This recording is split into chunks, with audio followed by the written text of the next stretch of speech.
G'day punters, welcome to one of the great weekends you're ever going to get in racing. It's WS Cox Plate weekend and this is Betted Out. Louis and we've got Ryan here in Australia. So, kick us off. Let's peel this thing back. It's one of the most complex versions I can imagine and I can think of. So, where we start?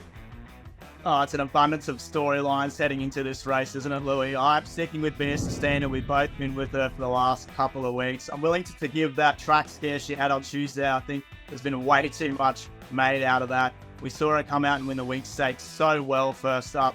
Bit of a forgive on a wet track second up, and then she showed us what she's all about, winning the Turnbull last start in impressive fashion. She was never meant to savage the line like that and win in the Winx Stakes. So the fact she did put the writing on the wall for me. She's the best 2,000 metre weight for age horse in Australia locally. I've always said that this preparation. So I'm sticking with her. I 100% agree with your summation. The international raiders are interesting though, aren't they? Prognosis is a proper thoroughbred. He's just a horse that gets back, and that's not a profile we're meant to be kind to as punters in this sort of a race, because coming through the field is never what you want to do. And Docklands, he's got the Charon and the blue stocking form. He's over the odds with Blake Shin for me.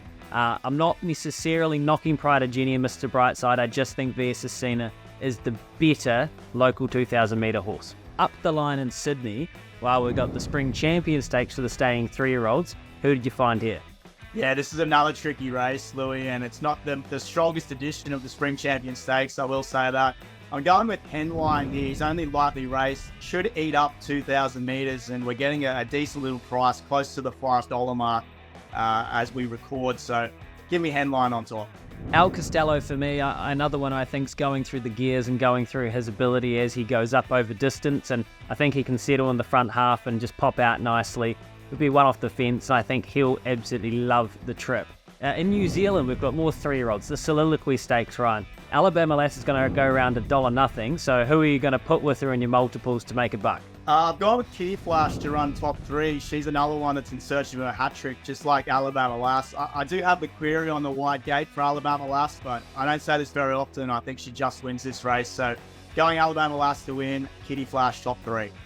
I've had the same thought, mate. So it was Archipelago for me. I think this is a nice filly. The Alexanders do a hell of a job with the fillies, and I think with that barrier 1, Vinnie Colgan up, she'll get a lovely economical trip, and she's probably not going to beat her. So I've got Alabama Lass to win Archipelago top 4, about $5 something. Speaking of money, we want to bury some in the backyard, Ryan. What's your best of the weekend?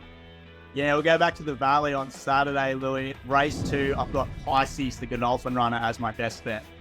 I'll do you one better. I'll go Friday night and I'll have the good Kiwi mare Positivity each way, because she was meant to be a chance in a Caulfield Cup. We've had to wait a few days. She gets in beautifully here. Jai McNeil up. I think she's a major threat to knock the older horses off. Punters, have a great WS Cox Plate weekend. Bring it on.